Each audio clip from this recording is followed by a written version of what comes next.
আসসালামু আলাইকুম। বিশ্ব কাঁপানো খবর জানাচ্ছি আমি মেহজাবিন ইসলাম। আপনি দেখছেন বিশ্বপ্রবাহ। রাশিয়া ইউক্রেন যুদ্ধ 4 বছরে হতাহত দেশের 18 লক্ষাধিক সেনা। ইরানে মোসাদের তৎপরতা রুখতে চীনের ব্যাপক পরিকল্পনা, নেতানিয়াহুর মাথায় হাত। ইরাকে আল মালিকির ক্ষমতায় ফেরার পরিকল্পনা নিয়ে ট্রাম্পের আগাম হুঁশিয়ারি। উত্তর কোরিয়া ঘোষণা করতে যাচ্ছে নতুন পারমাণবিক পরিকল্পনা, চিন্তায় পশ্চিমা বিশ্ব। যুক্তরাষ্ট্রের সঙ্গে উত্তেজনা, হরমুজ প্রণালীতে আকাশ সীমা বন্ধ করল ইরান, যুদ্ধের মহড়ার ঘোষণা। চলতি সপ্তাহেই ইরানে হামলা চালাতে পারে যুক্তরাষ্ট্র। এতক্ষণ শুনলেন সংবাদের শিরোনাম। এবার চলুন দেখে নিই প্রতিটি সংবাদের বিস্তারিত। রাশিয়ার ইউক্রেন যুদ্ধ 4 বছরে হতাহত 2 দেশের 18 লক্ষাধিক সেনা। রাশিয়ার ইউক্রেন যুদ্ধের গত প্রায় 4 বছরে নিহত, আহত ও নিখোঁজ হয়েছেন 2 দেশের 18 লক্ষেরও বেশি সেনা। মার্কিন থিঙ্ক ট্যাঙ্ক সংস্থা centre for strategic and international studies CSIS গতকাল মঙ্গলবার একটি প্রতিবেদনে উল্লেখ করেছে এ তথ্য। CSIS এর প্রতিবেদনের তথ্য অনুযায়ী ইউক্রেনের সেনাবাহিনীর তুলনায় রাশিয়ার বাহিনীর ক্ষয়ক্ষতি বেশি হয়েছে। যে 18 লক্ষ সেনা নিহত, আহত ও নিখোঁজ হয়েছেন তাদের মধ্যে 12 লাখই রাশিয়ার বাহিনীর। এই 12 লাখ রাশিয়ান সেনার মধ্যে নিহত হয়েছেন 3,25,000-এর কিছু বেশি, বাকিদের বেশিরভাগই আহত হয়েছেন। এছাড়া নিখোঁজ আছেন বেশ কিছু হাজার সেনা। রাশিয়ার বাহিনীর এই ক্ষয়ক্ষতি সম্পর্কে CSIS এর প্রতিবেদনে বলা হয়েছে, দ্বিতীয় বিশ্বযুদ্ধের পর কোনো বৃহৎ শক্তির সেনাবাহিনী বিশ্বের কোথাও কোনো যুদ্ধে এত বেশি হতাহত ও ক্ষয়ক্ষতির শিকার হয়নি। ক্ষয়ক্ষতি অবশ্য ইউক্রেনেরও কম হয়নি। গত 4 বছরের যুদ্ধে ইউক্রেনের 6 লাখেরও বেশি সেনা হতাহত ও নিখোঁজ হয়েছেন।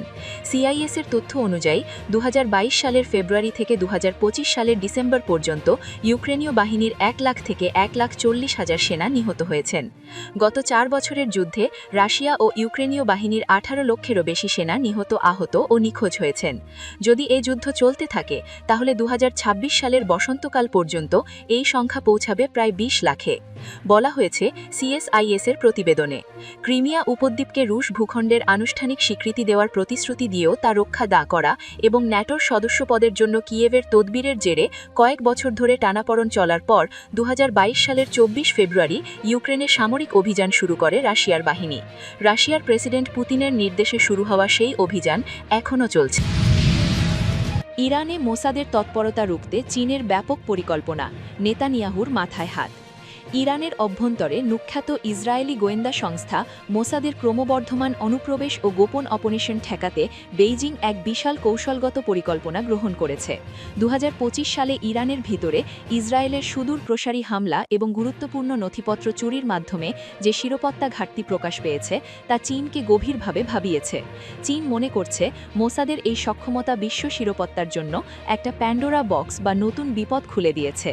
মডার্ন ডিপ্লোমেসির প্রতিবেদনে জানানো হয়েছে, 2026 সালের জানুয়ারি থেকে চীন ইরানকে পরামর্শ দিয়েছে যেন তারা সমস্ত ধরনের মার্কিন ও ইসরায়েলি সফটওয়্যার ব্যবহার বন্ধ করে দেয়।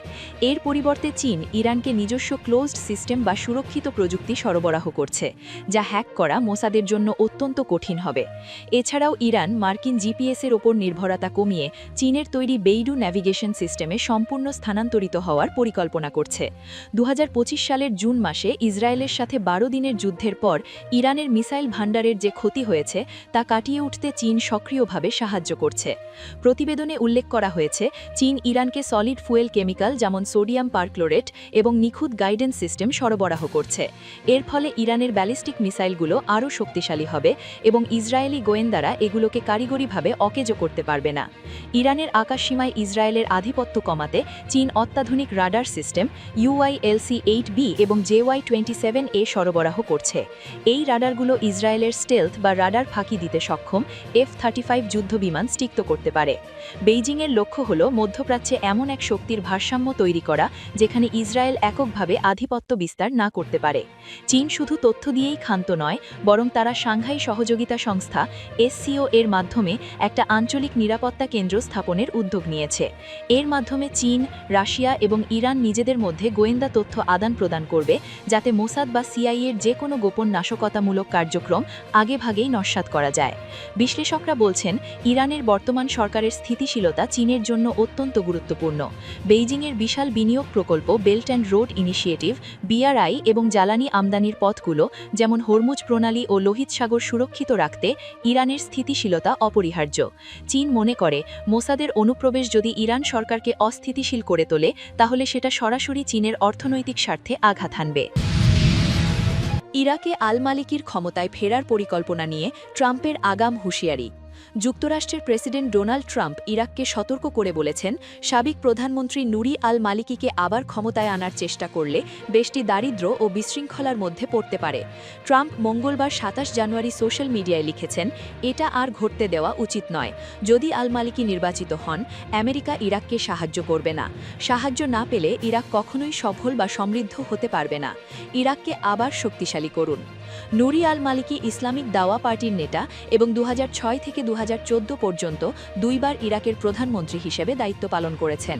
সম্প্রতি শিয়ার সমন্বয় জোট তাকে আবার প্রধানমন্ত্রী পদে মনোনীত করেছে।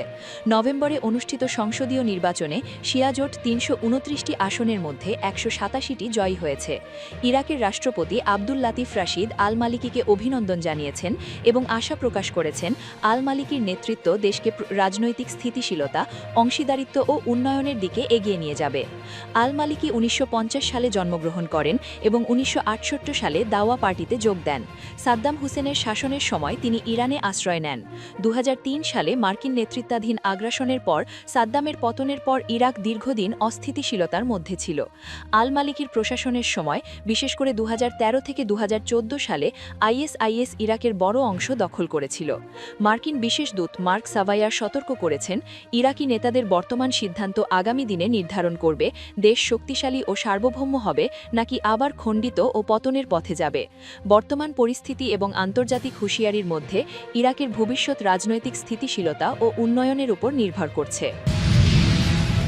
উত্তর কোরিয়া ঘোষণা করতে যাচ্ছে নতুন পারমাণবিক পরিকল্পনা, চিন্তায় পশ্চিমা বিশ্ব।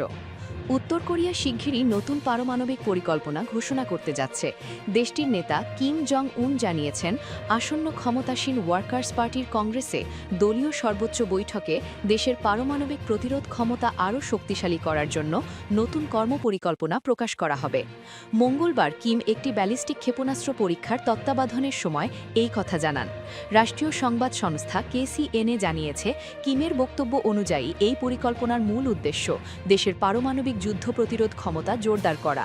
তিনি আরও দাবি করেন, এই ক্ষেপণাস্ত্র পরীক্ষার ফল শত্রুদের জন্য মানসিকভাবে বড় চাপ তৈরি করবে। পরীক্ষায় কিমের সঙ্গে শীর্ষ সামরিক ও রাজনৈতিক কর্মকর্তারা উপস্থিত ছিলেন। এই সময় কিমের কন্যাও সেখানে ছিলেন। পরীক্ষার অংশ হিসেবে একটি বড় ক্যালিবারের মাল্টিপল রকেট লঞ্চার থেকে একসঙ্গে 4টি ক্ষেপণাস্ত্র নিক্ষেপ করা হয়। কিম জানান, ক্ষেপণাস্ত্রগুলো প্রায় ৩৫৮ কিলোমিটার দূরের সাগর এলাকা লক্ষ্যবস্তুতে আঘাত হানে। জাপানের গণমাধ্যমের প্রতিবেদনে বলা হয়েছে, ক্ষেপণাস্ত্রগুলো জাপান সাগরের দিকে ছোড়া হয় এবং এর মধ্যে অন্তত 2টি ক্ষেপণাস্ত্র উত্তর কোরিয়ার এক্সক্লুসিভ ইকোনমিক জোনের বাইরে পড়ে। বিশ্লেষকদের মতে, আসন্ন পার্টি কংগ্রেসে কিম জং উন ঘোষণা করতে পারেন যে উত্তর কোরিয়ার পারমাণবিক সক্ষমতা এখন সর্বোচ্চ পর্যায়ে পৌঁছেছে। এই পরিকল্পনা আন্তর্জাতিক সম্প্রদায়ের জন্য নতুন উদ্বেগের সংকেত বহন করছে। যুক্তরাষ্ট্রের সঙ্গে উত্তেজনা, হরমুজ প্রণালীতে আকাশসীমা বন্ধ করল ইরান, যুদ্ধের মহড়ার ঘোষণা।